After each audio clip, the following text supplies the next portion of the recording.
পাকিস্তানের উত্তর পশ্চিমাঞ্চল খাইবার পাখতুনখোয়া প্রদেশের বাজুর জেলার খার তহসিলের কাউসার ক্রিকেট গ্রাউন্ডে শনিবার ভয়াবহ বিস্ফোরণ ঘটেছে। ক্রিকেট ম্যাচ চলাকালে আকস্মিক এই বিস্ফোরণে অন্তত একজন নিহত এবং বহু মানুষ আহত হয়েছেন। হতাহতদের মধ্যে শিশুদেরও থাকার বিষয়টি নিশ্চিত করেছে স্থানীয় প্রশাসন। আহতদের দ্রুত হাসপাতালে নেওয়া হয়েছে, যেখানে অনেকের অবস্থা আশঙ্কাজনক। পুলিশ কর্মকর্তা ওয়াকাস রফিক পাকিস্তানি গণমাধ্যম ডনকে জানান, বিস্ফোরণটি ঘটানো হয়েছে একটি ইম্প্রোভাইজড এক্সপ্লোসিভ ডিভাইস আইডি দিয়ে। তিনি এটিকে একটি লক্ষ্যভিত্তিক হামলা বলে উল্লেখ করেছেন।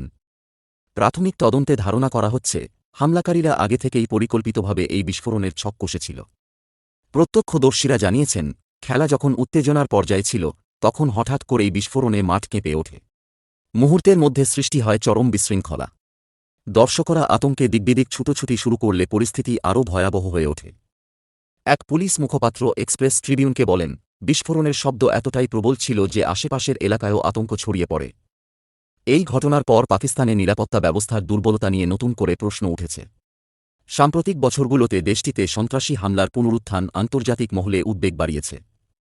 বিশেষ করে জনসমাগমস্থল ও ক্রীড়া ইভেন্টগুলো এখন বড় ঝুঁকিতে পড়েছে। এমন পরিস্থিতি পাকিস্তানে শুধু সাধারণ মানুষের জীবনযাত্রাই নয়, বরং ক্রীড়া আয়োজনের নিরাপত্তাকেও হুমকির মুখে ফেলছে। ক্রিকেটের মতো জনপ্রিয় খেলার মাঠে এ ধরনের হামলা দেশটির স্থিতিশীলতা ও শান্তি পরিস্থিতি নিয়ে বৈশ্বিক উদ্বেগ আরও বাড়িয়ে তুলেছে।